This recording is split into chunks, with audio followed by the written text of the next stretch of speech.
आज का टॉपिक जो हमने डिस्कस करना है वो है जी सॉफ्टवेयर आर्किटेक्चर डॉक्यूमेंटेशन। जो आर्किटेक्चर है सिर्फ यही नहीं, डेली लाइफ के कोई भी एग्जांपल आप ले लें, जो डॉक्यूमेंटेशन है उसकी एक बड़ी इंपॉर्टेंस है। ये आवाज आ रही? सर अब आ रही है, पहले कट गई थी। ठीक है। अच्छा, हैरत बात है, मैंने वाईफाई पहले कनेक्ट था वो खत्म करके मैंने सेल फोन से किया है, जोंग से 4G से। अब भी शायद इशू है कोई, पहले वैसे कभी ऐसा ही नहीं हुआ। जी अभी आवाज आ रही है मेरी? यस सर, पर बीच बीच में कट भी रही है। अच्छा चलें, अगर डिस्टरबेंस हो तो मुझे बताइएगा। हम जी software design software architecture documentation देखने लगे थे। सॉफ्टवेयर डॉक्यूमेंटेशन ये है कि जैसे डेली लाइफ में आपको पता है कि कोई भी चीज़ जैसे आपको खरीदते हैं तो उसके साथ एक छोटा सा डॉक्यूमेंट आपको मिलता है मैनुअल के फॉर्मेट में, जिसमें चंद इंस्ट्रक्शंस या गाइडलाइंस होती हैं कि इस चीज़ को आपने कैसे यूज़ करना है। ठीक है, बेशक आप नए यूज़र भी हों तो आप जनाब उस डॉक्यूमेंट को, उस छोटी सी बुकलेट को देख के उस डिवाइस को ऑपरेट करने आसानी से कर लेते हैं। ठीक है, तो जो डॉक्यूमेंटेशन है या डॉक्यूमेंट किसी भी सिस्टम के रेलिवेंट, वो बड़ा हेल्प आउट करता है उस सिस्टम को ऑपरेट करने में, उस सिस्टम को आगे लेके चलने में, उसको रीयूज करने में या उसके फीचर को अंडरस्टैंड करने में।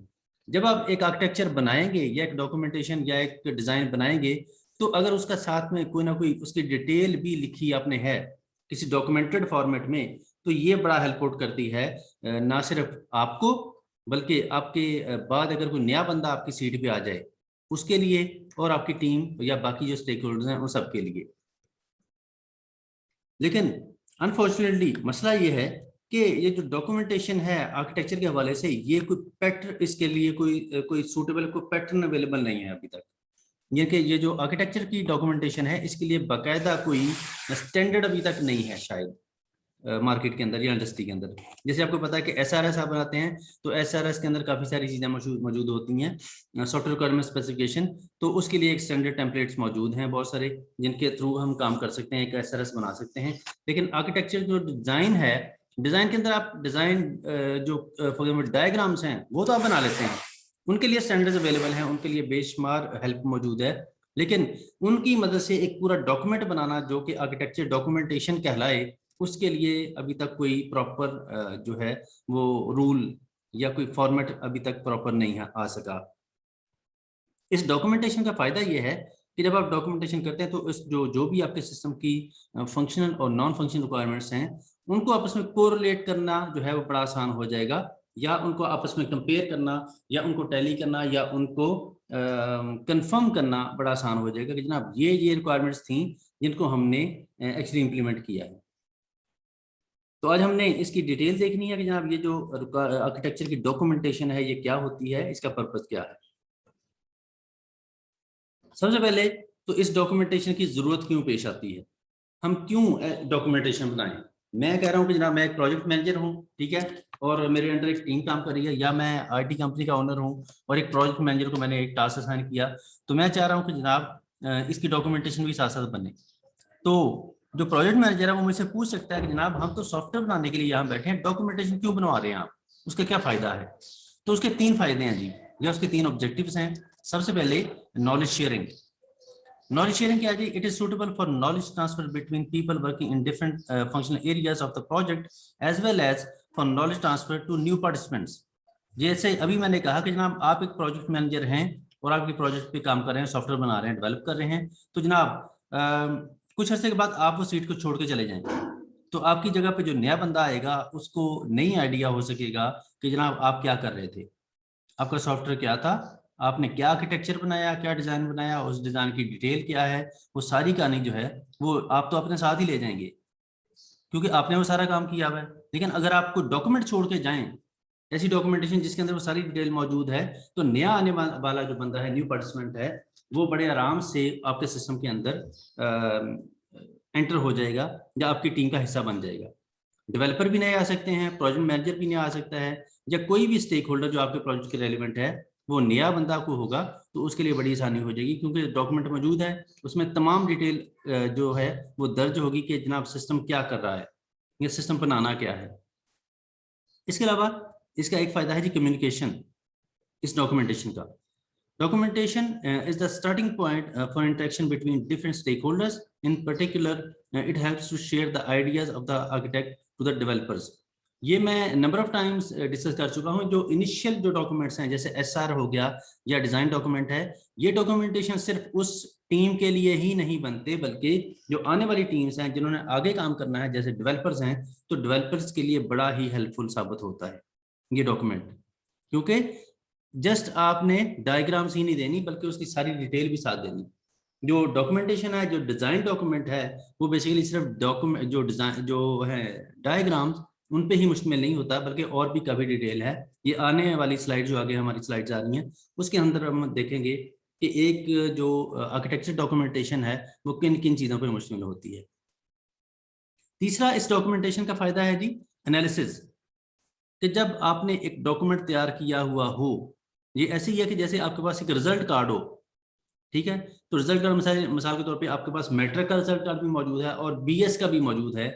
तो अगर आप कंपेयर करना चाहें तो बड़े आसान से कर सकते हैं कि जनाब मैट्रिक में मेरे जो अचीवमेंट लेवल था वो क्या था, कि फॉर एग्जाम्पल 11 में से अगर आपके 1000 नंबर हैं तो आप इजीली आइडिया लगा सकेंगे कि आपने कितने परसेंट मार्क्स दिए।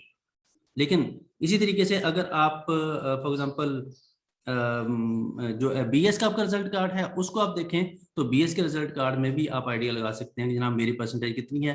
तो अगर आप दोनों को कंपेयर करेंगे तो आपको आइडिया हो जाएगा कि यार मैट्रिक में मेरी अचीवमेंट जो है वो ज्यादा थी या अब ज्यादा है या कम ज्यादा है। ठीक है, तो डॉक्यूमेंटेशन जो है ये आपको हमेशा हेल्प आउट करती है कि आप चीजों को एनालाइज कर सकें। जो एनालिसिस है वो तभी होगा जब डाटा अवेलेबल है। तो और कंपेयर आप तब करते हैं दो चीजों को जब आपके पास दोनों चीजें इंफॉर्मेशन मौजूद हो, पुरानी भी और नई भी। जब आपके पास मैट्रिक का रिजल्ट भी मौजूद है और एफएससी का भी मौजूद है तो फिर आप कंपेयर कर पाएंगे यार मेरी ओवरऑल अचीवमेंट जो है वो मैट्रिक में अच्छी थी या एफएससी के अंदर।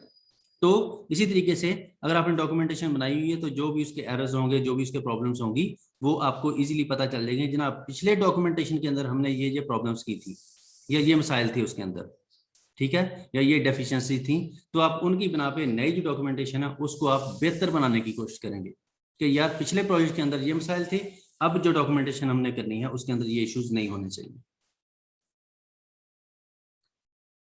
जब आप डॉक्यूमेंट करते हैं डिजाइन डॉक्यूमेंट या आर्किटेक्चर, तो आर्किटेक्चर या डिजाइन जो है हमारा है ही ग्राफिक्स के रेलेवेंट, कि जिसमें आप ओवरऑल सिस्टम की जितनी भी वर्किंग है उसको आप ग्राफिकली प्रेजेंट करते हैं या रिप्रेजेंट करते हैं।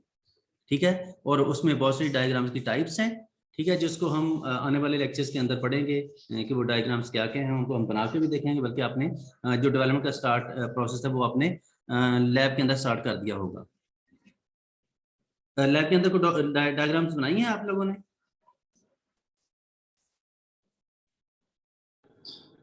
सर अभी वो फ्लो चार्ट्स डायग्राम बना रहे हैं। फ्लो चार्ट से भी बना रही हूँ।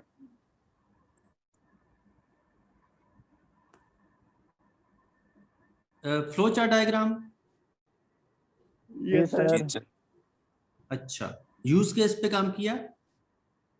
सर पहले यूज केस ही बनाए हैं। करनी है। अच्छा सर पहले यूज केस किए थे तो अब मैं फ्लो चार्ट्स पे लेकर आई हूँ। ठीक है, चलो अच्छी बात है। ये जो डायग्राम्स आप बना रहे हैं ओवरऑल तकरीबन कोई कम से कम कुछ 7-8 किस्म की डायग्राम्स आपको सिखाई जाएंगी इस कोर्स के अंदर। तो ओवरऑल जो डायग्राम्स हैं उनको 3 कैटेगरीज के अंदर डिवाइड किया जाता है, या इन डायग्राम्स को हम कैटेगराइज कर सकते हैं 3 हिस्सों में या 3 टाइप्स के अंदर। सबसे पहली इनफॉर्मल डायग्राम्स हैं जी। इनफॉर्मल डायग्राम्स के अंदर का मतलब ये कि मैं आपको कहूँ कि जनाब आप जरा कोई मिसाल के तौर पे कोई घर का नक्शा बना के दिखाएं मुझे, और आप लेड पेंसिल से या किसी भी पेंसिल से ऐसे ही एक चीज ड्रॉ कर दें जिसमें कुछ ऐसा आइडिया हो रहा हो कि ये घर की डायग्राम है। तो ऐसा जो आइडिया है या ऐसी ग्राफ या ऐसी पिक्चर जो है वह इनफॉर्मल डायग्राम कहलाती है। जैसे यहाँ पे ये पिक्चर सामने मेंशन है। इस पिक्चर के अंदर क्या हो रहा है कि जनाब रफ सा क्राइटेरिया हो जाता है ना उसमें जी सर, एक रफ सा एक स्केच बनता है उसमें। हाँ, जिसमें कोई टेक्निकल डिटेल नहीं होगी या ना हो, जिसमें कोई जैसे आप समटाइम लिखते हैं ना, कोई एल्गोरिथम लिखते हैं। आपने एल्गोरिथम लिखा कभी? Yes, sir. जी जी सर, सर, एल्गोरिदम लिखे हैं। एल्गोरिदम भी लिखा होगा और फिर कोड भी लिखा होगा, ठीक है। कोड में एल्गोरिदम जी में क्या सर, लिखा कि एल्गोरिदम तो आप जस्ट अपने उसमें अंडरस्टैंडिंग के लिखा लिए कोई भी किसी भी लॉजिक को अपने स्टेटमेंट्स के अंदर लिखते हैं कि स्टेप्स पहले ये काम वाइज होगा फिर ये फिर ये। बताते हैं सर उसमें। और जबकि एल्गोरिदम कोड में के सर अंदर, उसकी टेक्निक। हाँ, जबकि कोड के अंदर आप बकायदा कोई सिंटैक्स, कोई लैंग्वेज का सिंटैक्स या ऐसी कोई रूल्स को फॉलो करते हुए कोड लिखते हैं या इंस्ट्रक्शंस लिखते हैं। दोनों में आप इंस्ट्रक्शन ही लिखते हैं, लेकिन एल्गोरिदम के अंदर ऐसी कोई रिस्ट्रिक्शन नहीं है कि आपने फलां जो फॉर्मेट है उसको फॉलो करना है, ठीक है। तो इनफॉर्मल अगर ग्राफिक्स है या पिक्चर या डायग्राम है तो इसमें कोई लिमिटेशन नहीं है कि जनाब आपने यहाँ पे कोई रूल फॉलो करना है। जैसे यहाँ पे कुछ किया गया है कि कुछ कोई यूजर कहीं डिफाइन किया गया है, ठीक है, कोई रिपोजिटरी डाटा वेयर हाउस है, कहीं पे कोई बैकअप का सिस्टम है, और दरमियान में कोई कम्युनिकेशन के लिए कोई डिफरेंट डिवाइसेस हैं, ठीक है, कोई टीम है, और इस तरीके से ओवरऑल जस्ट ग्राफिकली कुछ चीजें प्रेजेंट की गई हैं ताकि जनरल सा आइडिया हो जाए कि आप बनाने क्या लगे हैं, ठीक है, ताकि सिंपल सा आइडिया कि जनाब इस सिस्टम के अंदर क्या क्या चीजें होंगी। आपने कोई यूजर डिफाइन कर दिया, कोई सिस्टम बना दिया, कोई राउटर बना दिया, कोई इसी तरीके से डिफरेंट चीजें अगर आपने डिफाइन कर दी हैं तो इसमें कोई रिस्ट्रिक्शन नहीं है कि आपने जनाब ये यहाँ पे प्लेस क्यों कर दिया, इसको इधर होना चाहिए, ठीक है, या ये एरो इधर क्यों है, इसकी जो है क्या मतलब, इसका मीनिंग क्या है। इसमें कोई बाकायदा कोई डिस्क्रिप्शन को मीनिंग जो है वो वाज़ेह होना जरूरी नहीं है। जबकि दूसरी चीज है semi informal. Semi informal diagrams ऐसी हैं जिसमें थोड़ा सा आप कोई ना कोई रूल फॉलो करते हैं, करते भी हैं, नहीं भी करते। सेमी का मतलब ये है, ठीक है, कुछ आपकी अपनी अंडरस्टैंडिंग होती है लेकिन कुछ ना कुछ आप रूल भी फॉलो करते हैं। जैसे यहाँ पे डेफिनेशन के अंदर लिखा गया है, it is a standard graphical scheme और graph that has certain rules of creating. Among the disadvantages, it does not provide a complete description of each specific element. इसमें आप डायग्राम को कंप्लीटली डिस्क्राइब नहीं कर पाते कि जनाब ये हो क्या रहा है। पार्शली आप चीज़ों को प्रेजेंट करते हैं या टेक्निकली प्रेजेंट करने की कोशिश करते हैं। जैसे मिसाल के तौर पे यहाँ पे एक हायरार्की बनी है, ठीक है, अगर हम देखें तो यहाँ पे एक हायरार्की मौजूद है जिसमें टॉप लेवल से जो ट्री के फॉर्मेट में चीज़ें चल रही हैं। सबसे ऊपर ईमेल है, उसके नीचे फॉर्मल, सेमी फॉर्मल, इनफॉर्मल, इस तरीके से ईमेल्स हैं, उसकी आगे कैटेगरीज हैं, ठीक है। तो अब इसके पीछे कोई लॉजिक नहीं है, यहाँ पे कोई आइडिया नहीं हो रहा कि जनाब मिसाल के तौर पे जी आपकी आवाज कट गई थी, क्या कहा आपने? आपकी समझ नहीं आई। जी, मैं कह रहा था कि इसमें आप पार्शली चीज़ों को इम्प्लीमेंट करते हैं, जो फॉर एग्जांपल रूल्स हैं या रेगुलेशंस हैं या कोई मेथड्स हैं, फुली यहाँ पे भी इम्प्लीमेंट नहीं होती। यहाँ पे अगर आप देखें तो ये जो ग्राफ है इसमें जो चीज़ें हैं वो ट्री के फॉर्मेट में दी गई हैं। अगर हम इसको ऐसे कर दें तो ऐसे, जैसे ट्री होता है, सबसे वो ऊपर कोई नोड है या रूट है और फर्दर उससे आगे चीजें चल रही हैं। ऐसे मिसाल के तौर पे इस एक रूट को उसने क्या किया, फर्दर 3 नोड के अंदर डिवाइड किया। अब बाकी 2 नोड के अंदर 3 सब नोड्स मौजूद हैं, इसके अंदर एक मौजूद है, ठीक है। तो एंड पॉसिबल है कि इसको देखने से आइडिया ना हो कि यार इसमें हो क्या रहा है, या इसकी जो लॉजिक है या इसके पीछे जो रैशनल है उसका आइडिया ना हो सके। लेकिन थोड़ा बहुत आइडिया हो रहा है कि यार ये एक ट्री है जिसमें एक जो ईमेल है उसको फर्दर 3 कैटेगरीज के अंदर डिवाइड किया गया है, इन 2 की आगे कैटेगरीज हैं, इसकी एक कैटेगरी है। तो इस तरीके से एक हायरार्की या एक फ्लो बना हुआ है, ठीक है। लेकिन यहाँ पे भी हम चीज़ों को प्रॉपर्ली इंप्लीमेंट नहीं कर पाएंगे। इसको अगर इंप्लीमेंट करना हो तो फिर हमारे लिए मसला है। इंप्लीमेंटेशन का क्या मतलब है, ये अभी मैं फॉर्मल जो डायग्राम है उसके अंदर आपको बताता हूँ। ये है फॉर्मल। फॉर्मल का मतलब होता है बकायदा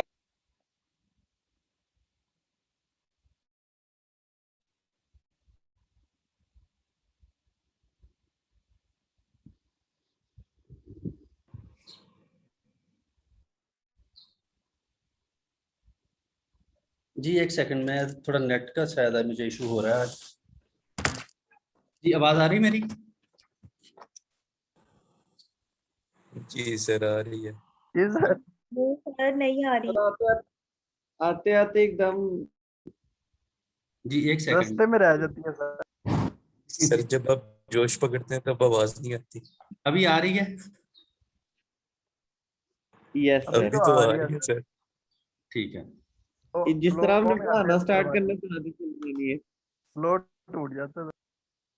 जी, वो आज ये फर्स्ट टाइम ऐसा हो रहा है मेरे साथ।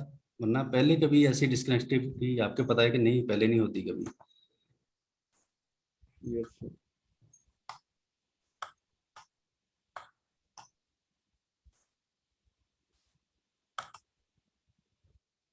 जी अच्छा, रिकॉर्डिंग हो रही जी। हम डिस्कस कर रहे थे फॉर्मल को।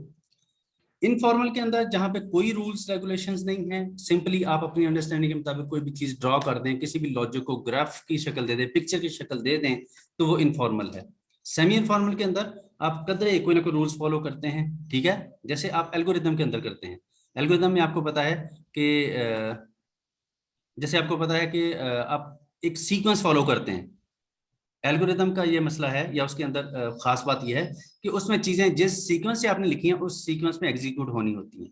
वो अलग बात है कि आपको सिंटेक्स फॉलो नहीं करते, जैसे सी के अंदर है। सी में आपको पता है कि आमतौर पे कोई भी लैंग्वेज हम लिखते हैं, कोई स्टेटमेंट लिखते हैं, तो उसको हम सेमीकोलन से एंड करते हैं, ठीक है। जो उसके कीवर्ड्स हैं उनको हम यूज नहीं कर सकते। जो चीजें हैं, जो स्टेटमेंट्स लिखी हैं, वो एक सीक्वेंस के अंदर एग्जीक्यूट होती हैं। वो उसका एक तरीकाकार है, वो एक रूल है।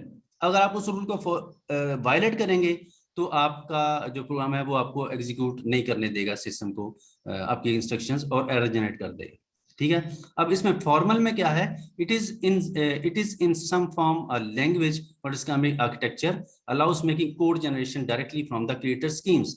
अब अगर हम इसको देखें तो इसकी मदद से अगर हम देखें तो बाकायदा जो डेवलपर है वो कोई ना कोई चीज डेवलप कर पाएगा। इसमें क्या हो रहा है कि ये एक डायग्राम है जिसकी एग्जांपल यहाँ पे दी गई है कि यहाँ पे फॉर एग्जांपल सर्टन क्लासेस मौजूद हैं, ठीक है, या टेबल्स मौजूद हैं और उनके अंदर फर्दर डिटेल मौजूद है कि एक मिसाल के तौर पे एल्बम है, लोकेशन, फोटो, टैग, कमेंट और मेंबर, इस तरीके से डिफरेंट क्लासेस मौजूद हैं और हर क्लास के अंदर कुछ ना कुछ इंफॉर्मेशन फर्दर दी गई है जिसका कोई रेलेवेंस बनती है जो कि टेक्निकल एस्पेक्ट से दी गई है। मिसाल के तौर पे एक एल्बम एक टेबल है, ठीक है जी, उसके अंदर आईडी एक प्राइमरी की है। आइडिया हो रहा है ना इससे, आईडी है उसके साथ एक की बनी हुई है, तो इससे हम अंदाजा लगा सकते हैं कि ये वाली फील्ड है जो कि इंटीजर टाइप की है, उसकी लेंथ 5 है और ये प्राइमरी की है इस टेबल की। उसके बाद टाइटल है जो कि वारचार उसकी डाटा टाइप है और उसकी लेंथ दी गई है। डिस्क्रिप्शन है, व्यू है, ये फर्दर डिफरेंट फील्ड्स हैं जो कि एल्बम के टेबल के अंदर मौजूद है और उनकी डाटा टाइप भी मौजूद है। अब अगर इसको इंप्लीमेंट करना चाहे कोई बंदा तो बड़े आराम से कर सकता है। इससे आइडिया हो रहा है कि जनाब ये कोई टेबल है जिसका कोई आपस में रिलेशन भी है दूसरे टेबल के साथ। दूसरी टेबल कौन सी, फोटो वाली, कि इस एल्बम का फोटो के साथ अलग है। कि अब को आइडिया है किसी को ये रिलेशन क्या कहलाता है, ये वाली जो लाइन है, one to many sir. One to many, जी बिल्कुल, वन टू मैनी रिलेशन है। और ये इसका मतलब क्या बन रहा है भला, इधर अगर एल्बम की टेबल है और इधर फोटो की टेबल है, सर एक एल्बम के अंदर ज्यादा तस्वीरें होती हैं, एक से ज्यादा, जी बिल्कुल, तो one to many. One to many का मतलब इधर वन और इधर मैनी, इसका मतलब है कि एक एल्बम के अंदर एक से ज्यादा तस्वीरें हो सकती हैं, ठीक है। और जो तस्वीर है हर पिक्चर का भी आगे फर्दर इंफॉर्मेशन है कि एक पिक्चर की कोई ना कोई आईडी होगी, उसका नाम होगा, जैसे हर स्टूडेंट का आईडी होती है इसी तरीके से पिक्चर की आईडी है, उसके टाइटल, डिस्क्रिप्शन, प्राइवेसी या उसका फॉर एग्जांपल उसका ओनरशिप और कब अपलोड हुई और सारी डिटेल। ये इस सिस्टम से आइडिया हो रहा है कि ये क्या किस किस तरह का सिस्टम है या कौन सा सिस्टम है ये।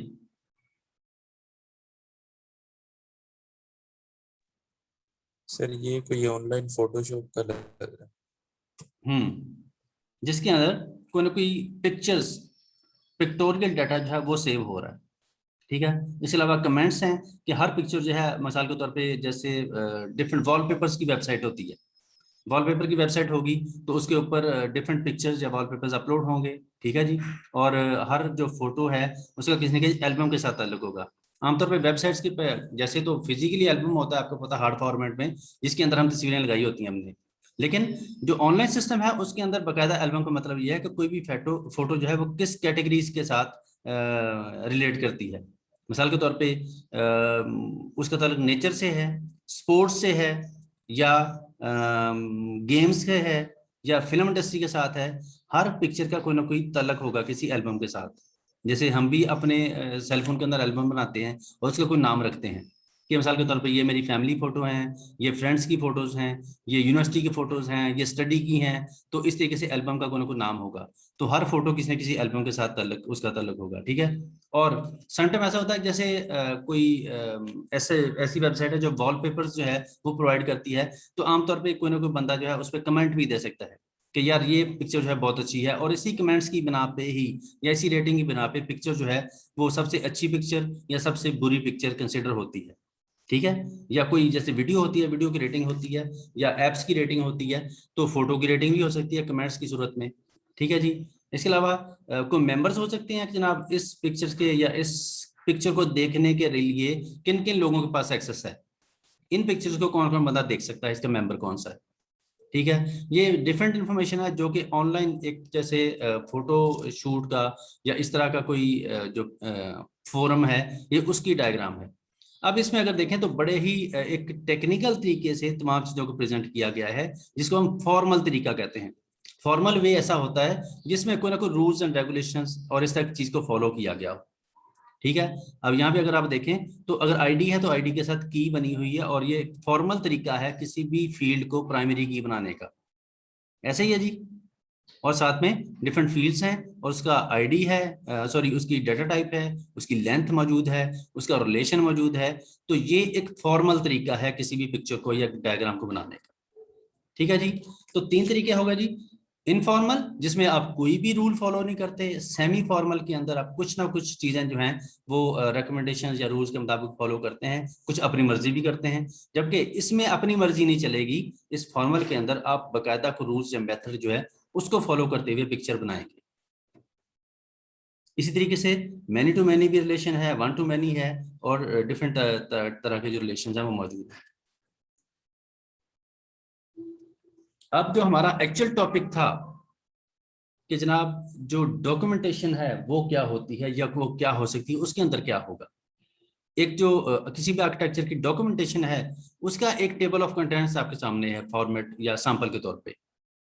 मिसाल के तौर पे उसमें इंट्रोडक्शन होगा उस एप्लीकेशन का जिसका आर्किटेक्चर आप बनाने जा रहे हैं, उसकी प्रेजेंटेशन आर्किटेक्चर की, उसके गोल्स और कंस्ट्रेंट्स, इसके अलावा उसका logical view, process view, development view, implementation view, data view, size and performance और क्वालिटी। ये वो 11 के करीब चीजें हैं जो कि उस डॉक्यूमेंटेशन के अंदर होंगी। अगर आप एक प्रोजेक्ट मैनेजर हैं और आपने ये डॉक्यूमेंटेशन बनाई हुई है और आप छोड़ के ये वो ऑर्गेनाइजेशन चले जाएं, तो डॉक्यूमेंटेशन दे के कोई बंदा बाद में आपके काम को इजीली संभाल लेगा या आगे लेके चलने के काबिल होगा। अगर ये सारी चीजें कहीं लिखी नहीं है तो अगला बंदा जो है जो बाद में आने वाला वो सर पकड़ के बैठ जाएगा, यार सिस्टम में बनना क्या था, क्या बन चुका है, क्या रह गया है, किस बंदे की क्या रिस्पॉन्सिबिलिटी थी, क्या मॉडल फॉलो हो रहे थे, कौन सा आर्किटेक्चर स्टाइल फॉलो हो रहा था। वो सारी कहानी तो आपके दिमाग में मौजूद थी, आप चले गए तो सारा कुछ आपके साथ ही चला गया। अच्छा जी, अब इसके अंदर क्या है, क्या हम क्विकली जरा इन चीजों को देख लें कि क्या क्या चीजें मौजूद हैं हर चीज के, हर जो हेडिंग है उसके अंदर। सबसे पहले जो डॉक्यूमेंटेशन है उसका पहला पार्ट है जी इंट्रोडक्शन। इंट्रोडक्शन के अंदर क्या मौजूद है जी, ओवरऑल सिस्टम की ब्रीफ। मिसाल के तौर पे उसका पर्पस, कि ये जो आर्किटेक्चर आपने बनाया है, ये डॉक्यूमेंटेशन आप बना रहे हैं, इसका पर्पस क्या है। डेफिनेटली आप उसमें मेंशन करेंगे कि ये जो आर्किटेक्चर है ये डॉक्यूमेंटेशन आर्किटेक्चर को डिफाइन कर रही है और आर्किटेक्चर फलां सिस्टम का है, उस सिस्टम की सारी डिटेल होगी, उसका स्कोप, ये सिस्टम क्या क्या कर रहा है, किन किन एरियाज को टच करेगा, क्या क्या फैसिलिटीज प्रोवाइड करेगा, उसका शॉर्ट डिस्क्रिप्शन, उसकी डेफिनेशन और एक्रोनिम्स या एब्रीवेशंस। मिसाल के तौर पे आपने कोई चीज यूज की है, कोई टर्म यूज की है, तो उसको डिफाइन करना पड़ेगा आपको वहां पे। मिसाल के तौर पे आपने कहीं वर्ड यूज किया है यूज केस, तो यहाँ पे लिखेंगे कि यूज केस क्या होता है, ताकि उसके पढ़ने वाले को आइडिया हो जाए कि यूज केस क्या होता है। दूसरी चीज एक्रोनिम एंड एब्रीवेशन, अगर आपने कहीं पे कोई एब्रीवेशंस यूज की हैं जैसे HEC है या LGU है, ऐसी एब्रीवेशन आपने यूज की हैं, तो उनको पहले पेज पे वहां पे डिफाइन करना पड़ेगा कि इनका मीनिंग क्या है। ये ना बंदा जो है वो सोचते रह जाए कि यार LGU से क्या बनता है या HEC किस चीज का एब्रीवेशन है। इसके अलावा रेफरेंसेस और ओवरव्यू। रेफरेंसेस का मतलब कि अगर आपने किसी के डॉक्यूमेंट का या किसी के मटेरियल का हवाला इसमें दिया है, जिक्र किया है, तो वो क्या चीज है, वो आपने कहाँ से लिया। मिसाल के तौर पे मैं यहाँ पे अगर लिखूं कि जनाब मैंने GPA कैलकुलेट जो है वो HEC के फार्मूले के तहत किया है, तो HEC का जो फार्मूला है वो क्या है, वो मैं एंड पे रेफरेंस के तौर पे ऐड करूंगा, ताकि कोई भी रीडर अगर देखना चाहे कि ये स्टूडेंट इंफॉर्मेशन सिस्टम जो है वो अगर HEC के फॉर्मूले को फॉलो करता है तो HEC का फॉर्मूला है क्या, ठीक है, या मैंने कोई डेफिनेशन कहीं से ली है तो वो डेफिनेशन का मैं सोर्स बताऊंगा कि ये डेफिनेशन किसने बताई है। जैसे मिसाल के तौर पे मैं कहूँ कि जनाब इस आर्किटेक्चर को बनाने के लिए मैं मिसाल के तौर पे मैसेज बस आर्किटेक्चर फॉलो करूंगा, ठीक है, तो मुझे बताना पड़ेगा कि मैसेज बस आर्किटेक्चर स्टाइल जो है वो कहाँ से आया, वो किसका है, तो उसका रेफरेंस देना पड़ेगा। इसके अलावा दूसरी चीज है जी architecture representation, describes what software architecture is for the current system. इस सिस्टम के लिए आप कौन सा आर्किटेक्चर जो है स्टाइल वो फॉलो कर रहे हैं, और आपको पता है कि डिफरेंट आर्किटेक्चर स्टाइल्स मौजूद हैं जो कि आप अपनी जरूरत के मुताबिक फॉलो। हम आर्किटेक्चर रिप्रेजेंटेशन की बात कर रहे थे। दूसरा पार्ट जो है डॉक्यूमेंटेशन का, इसके अंदर ये है कि आप डिफाइन करते हैं कि जनाब आर्किटेक्चर स्टाइल आपने कौन सा फॉलो करना है, और डिफरेंट आर्किटेक्चर स्टाइल्स जो हैं वो हम डिस्कस कर चुके हैं, जिसमें hierarchical, layered, broker architecture styles और MVC और पता नहीं क्या क्या चीज़ें, नंबर ऑफ चीज़ें जो हैं, नंबर ऑफ जो आर्किटेक्चर स्टाइल्स हैं वो हमने डिस्कस किए हुए हैं पहले। तो उनमें से जो आपने फॉलो करना है उसकी डिटेल यहाँ पे आएगी, या उसका रैशनल या उसकी रीजन कि फलां आर्किटेक्चर अगर आप यूज करें तो वो क्या, उसका रीजन क्या है, वो आपके इस सिस्टम कैसे फिट बैठता है। इसके अलावा architecture goals and constraints, this section describes the software requirements and objectives, design enable implementation strategy, development tools, team structure, schedule, और ये सारी चीजें जो हैं ये इस आर्किटेक्चर गोल्स और कंस्ट्रेंट्स के अंदर आएंगी कि जनाब ओवरऑल जो आपका शेड्यूल क्या था, आपने कैसे ये चीजें डिफाइन की हैं, टीम जो थी वो कैसे फॉर्म हुई है, कि मिसाल के तौर पे कौन उसका लीडर था, और उसके अंदर जो टीम के मेंबर्स हैं उनकी क्या स्पेसिफिकेशन है, वो किस बैकग्राउंड के लोग थे। नाम जो है वो मेंशन करें तो अच्छी बात है, ना करेंगे तो कोई इशू नहीं है कि खालिद और नासिर जो हैं टीम के मेंबर हैं, तो जस्ट ये भी अगर मेंशन कर दें कि जनाब इस बैकग्राउंड के लोग इसमें शामिल थे और उन्होंने ये टास्क परफॉर्म किए, ठीक है। या अगर आपने आर्किटेक्चर जो बनाया है उसके लिए आपने कौन सा टूल यूज किया है। आपको पता है कि डिफरेंट टूल्स जो हैं वो मार्केट के अंदर अवेलेबल हैं जिनकी मदद से आप आर्किटेक्चर बना सकते हैं, डिफाइन कर सकते हैं। माइक्रोसॉफ्ट विजुअल उनमें से एक अहम या मशहूर तीन आर्किटेक्चर टूल है, उसको आप यूज कर सकते हैं। इसके अलावा वो तो क्योंकि माइक्रोसॉफ्ट की प्रोडक्ट्स जो हैं वो पेड होती हैं तो जरूरी नहीं कि आप विजुअल यूज करें। अब बहुत सारे फ्री टूल्स नेट पे अवेलेबल हैं, उनको आप बगैर इंस्टॉल किए हुए वैसे लाइव यूज कर सकते हैं, ठीक है। जिसमें लूसिड चार्ट है, क्रिएटली है, इस तरह के और भी बहुत सारे टूल्स हैं, अगर आप नेट पे सर्च करें उनमें बड़ा ही आसान तरीके से ऑलरेडी वहाँ पे टेम्पलेट बने हुए हैं, ठीक है। किसी भी टेम्पलेट को आप उठा के उसकी मदद से आप बड़े आराम से किसी भी आर्किटेक्चर को, किसी भी डायग्राम को ड्रैग एंड ड्रॉप टूल्स की मदद से बना सकते हैं। इसके अलावा use case view, use case view जो है वो आपके सिस्टम का ओवरऑल जो सीक्वेंस है उसको डिफाइन करता है कि आपका सिस्टम किन स्टेप्स में मुश्तमिल है और वो स्टेप्स किस सीक्वेंस में परफॉर्म होंगे। यूज केस डायग्राम क्योंकि आप पढ़ चुके हैं इसलिए आपको अच्छे तरीके से आइडिया होगा कि इसमें आप किसी भी सिस्टम को यूज केसेस के अंदर या स्टेप्स के फॉर्मेट में डिवाइड करते हैं। कोई आइडिया है जी किसी को यूज केस क्या था? जी सर। सर यूज केसेस में सर आ जाते था, एक्टर्स आ जाते थे, और इसके अलावा उसके अंदर उन जो भी हमारा जिस चीज का हम ले रहे हैं उसके यूज आ जाता था कि किस तरह से उसकी वर्किंग आ जाती है। जी, कोई भी लॉजिक किसी भी सिस्टम की, या तो ओवरऑल सिस्टम भी ले सकते हैं या उस सिस्टम का कोई एक कंपोनेंट या एक लॉजिक या एक क्लास या एक फंक्शन का भी यूज केस डायग्राम बन सकती है, ठीक है। आप क्या करते हैं कि उस लॉजिक को ग्राफिकली प्रेजेंट करने की कोशिश करते हैं कि ये लॉजिक, ये वाला जो टास्क है ये किन स्टेप्स पे मुश्तमिल होगा, ठीक है। मिसाल के तौर पे जैसे ATM की एग्जांपल है। ATM आपको पता है कि आप जाते हैं पैसे निकलवाने के लिए तो आप डिफरेंट स्टेप से गुजर के वो काम परफॉर्म करते हैं। मिसाल के तौर पे कार्ड इंसर्ट करना, ये जो डेली लाइफ के जो एग्जांपल्स हैं। कार्ड इंसर्ट के बाद, इंसर्ट करने के बाद आप ठीक जो है वो पिन कोड देते हैं अपना, पिन कोड के बाद ऑप्शंस देते हैं, और उसके बाद जो भी आपका टास्क है वो परफॉर्म करते करते एट द एंड कार्ड जो है वो इजेक्ट या बाहर इजेक्ट हो जाता है या बाहर आ जाता है, ठीक है। लेकिन अगर हम सॉफ्टवेयर की सेंस में बात करें तो सॉफ्टवेयर का जो स्टेप्स हैं वो कुछ और है। जो सॉफ्टवेयर के स्टेप्स हैं कि ये काम किन स्टेप से गुजर के होता है उनको आप ग्राफिकली प्रेजेंट करते हैं ओवल्स की फॉर्मेट में या सर्कल के फॉर्मेट में। और साथ में ये भी बताते हैं कि ये स्टेप्स कौन कौन से होंगे और कौन सा स्टेप किस पे डिपेंडेंट है, इवन ये भी बताएंगे। ये यूज केस डायग्राम के अंदर था, ये इंक्लूड एक्सटेंड आपने पढ़ा?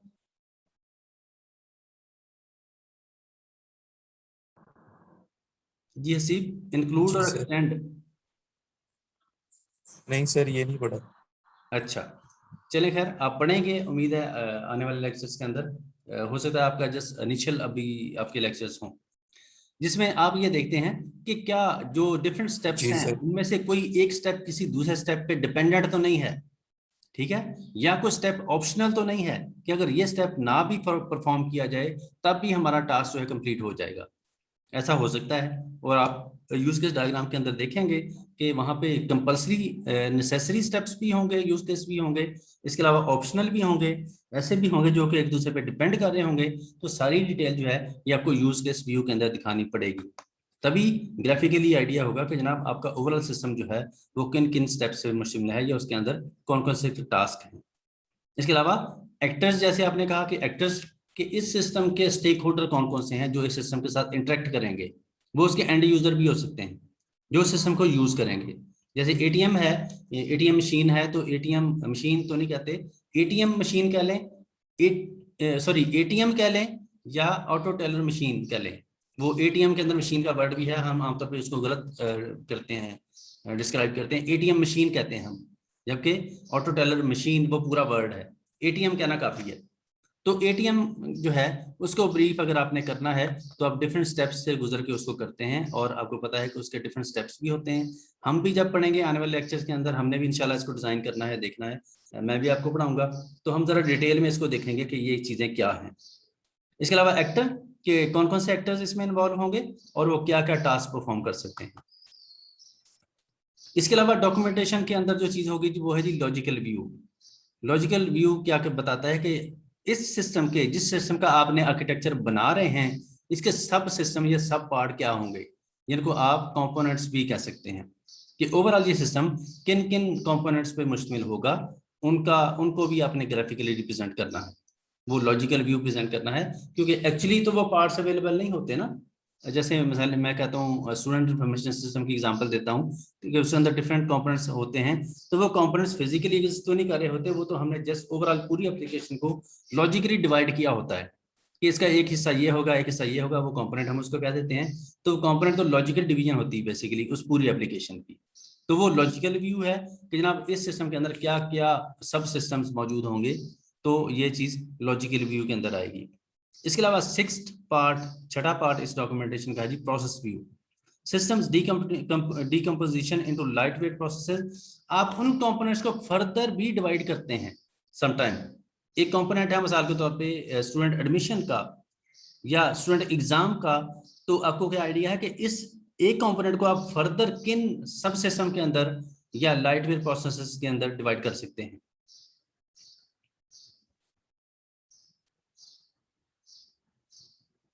एक तो मैंने बनाना है student information system, overall application है, इस सिस्टम को मैंने फर्दर 5 कंपोनेंट के अंदर डिवाइड कर दिया। एक एडमिशन है, रजिस्ट्रेशन है, फीस है, एग्जाम है, इस तरीके से या रिजल्ट कार्ड वगैरह है, ये 5 कंपोनेंट के अंदर मैंने डिवाइड कर दिया। अब हर कंपोनेंट का फर्दर और डिवाइड किया जा सकता है डिटेल देखने के लिए। अब मिसाल के तौर पे आप किसी एग्जाम वाले को जो एग्जाम का या रिजल्ट कार्ड का जो कंपोनेंट है, इसको फर्दर किन सब सिस्टम के अंदर डिवाइड कर सकते हैं या नहीं कर सकते, तो आइडिया है किसी को?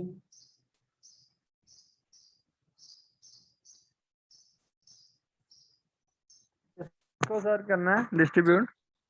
एग्जाम का कंपोनेंट है या रिजल्ट कार्ड का कंपोनेंट है आपके सिस्टम के अंदर, उस कंपोनेंट को आपने फर्दर और सब सिस्टम के अंदर डिवाइड करना है।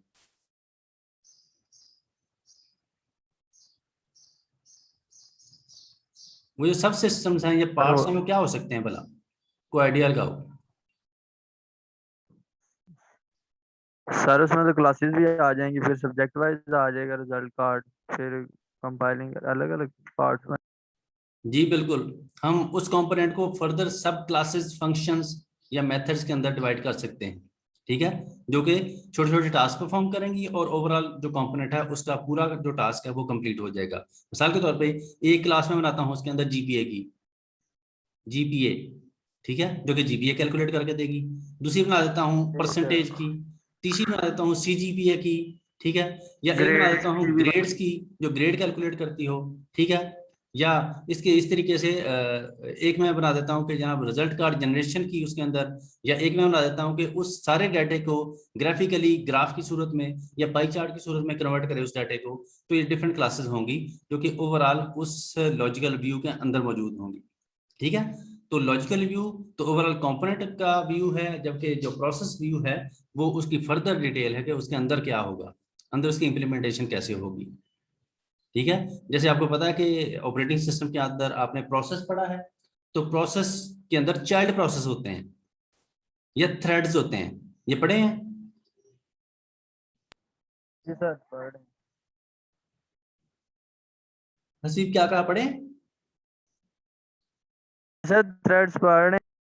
हाँ, इसका मतलब है कि ओवरऑल एक एप्लीकेशन है, मिसाल के तौर पे है पावर पॉइंट, ये मैं रन कर रहा हूँ, ये एक प्रोसेस है, ठीक है। इसको एफिशिएंटली एग्जीक्यूट करने के लिए ऑपरेटिंग सिस्टम इस एक प्रोसेस को फर्दर सब चाइल्ड के अंदर प्रोसेस कर देगा, चाइल्ड प्रोसेस के अंदर डिवाइड कर देगा, ठीक है। उसको और मजीद बेहतर बनाने के लिए या उसकी परफॉर्मेंस को इंक्रीज करने के लिए हर प्रोसेस को, ये चाइल्ड प्रोसेस को फर्दर थ्रेड के अंदर डिवाइड कर दिया जाएगा, ठीक है, ताकि जो ओवरऑल एप्लीकेशन है उसकी जो इम्प्लीमेंटेशन है या उसकी एग्जीक्यूशन जो है वो फास्ट हो जाए, उसको मैनेज करना आसान हो जाए। इसके अलावा ये डेवलपमेंट डिप्लॉयमेंट व्यू, कि जब आपने इस ओवरऑल एप्लीकेशन को जो आपने बनाई है, जिसके यूज केस बनाए हैं, जिसके कंपोनेंट बनाए हैं, इसको डिप्लॉय भी तो करना है। तो डिप्लॉय करने के लिए आपको किन चीजों की जरूरत पड़ेगी या कौन से ऐसे एरियाज हैं जिन पे आपको फोकस करना पड़ेगा। मिसाल के तौर पे उसमें हार्डवेयर हो सकते हैं, नेटवर्क्स हो सकते हैं, राउटर, कैमराज, कोई ऑपरेटिंग सिस्टम्स, कुछ सर्वर्स, ऐसी जितनी भी चीजें हैं जो कि आपको डिप्लॉय करने के लिए चाहिए होंगी या उसको इम्प्लीमेंट करने के लिए, उसका आपने जिक्र भी करना है इस डॉक्यूमेंटेशन के अंदर। इसके अलावा है जी इम्प्लीमेंटेशन व्यू।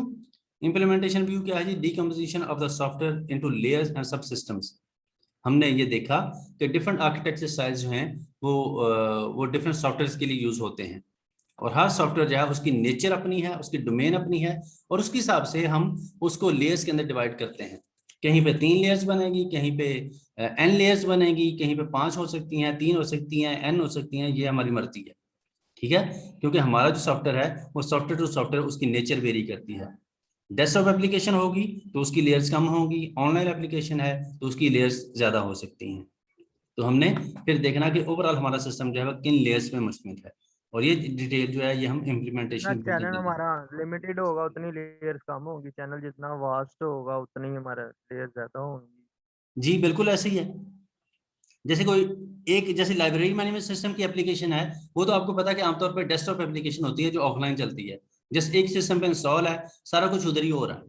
लेकिन एक एप्लीकेशन ऐसी होगी जो कि ऑनलाइन चलनी है, तो ऑनलाइन का मिसाल के दूसरी तौर पे, जगह अगर हम अमेज़न ले लेते हैं हाँ या जी, फिर कोई तरह उसमें कोई सॉफ्टवेयर। क्लाइंट सर्वर इन्वॉल्व है, कोई ऑनलाइन परचेजिंग हो रही है, कोई उसमें ऑनलाइन पेमेंट हो रही है, या मिसाल के तौर पे कोई सिक्योरिटी के लिए आपने कोई थर्ड पार्टी कोई एप्स उसमें इन्वॉल्व की हुई हैं, तो वो सारी कहानी जो है वो फिर डिफरेंट लेयर्स हो जाएंगी, उसमें लेयर्स इंक्रीज हो जाएंगी, ठीक है। उसमें आपने पेमेंट का मॉड्यूल भी डालना है, उसमें अपने मिसाल के तौर पे कोई सिक्योरिटी का भी डालना है, जैसे आपको पता है कैप्चा और इस तरह चीजें आपने डाली होती हैं ताकि सिस्टम को सिक्योर बनाया जा सके। तो इस तरह से डिफरेंट लेयर्स पे मुश्तमिल हो सकता है सिस्टम। इसके अलावा जी data view, data view optional view है, जरूरी नहीं है कि हर जो सिस्टम है उसके बैकएंड पे डाटा भी हो या डाटाबेस या रिपोजिटरी भी हो, ठीक है। तो इसलिए ये ऑप्शनल है, अगर डाटाबेस मौजूद है तो ऑब्वियसली डाटाबेस की सारी इंफॉर्मेशन भी इस डिजाइन डॉक्यूमेंट के अंदर आएगी। इसके अलावा साइज और परफॉर्मेंस, इस सिस्टम का, इस आर्किटेक्चर का डिजाइन, इसका साइज, इसका स्कोप, कि जनाब ये क्या परफॉर्म करने जा रही है, इसकी performance, for example description of the major dimensioning characteristics of the software that impact the architecture as well as the target performance constraints. इसके अलावा सिस्टम जो है एफिशिएंट कैसे होगा या इसकी परफॉर्मेंस पे कौन सी चीजें असरअंदाज हो सकती हैं, वो सारी कहानी। मिसाल के तौर पे जैसे हार्डवेयर है, तो हार्डवेयर का जो लेवल है वो सिस्टम की परफॉर्मेंस को असरअंदाज कर सकता है। मिसाल के तौर पे आपने सिस्टम बड़ा अच्छा डिजाइन किया, सॉफ्टवेयर बड़ा अच्छा है, लेकिन जो हार्डवेयर है वो बड़ा पुअर है।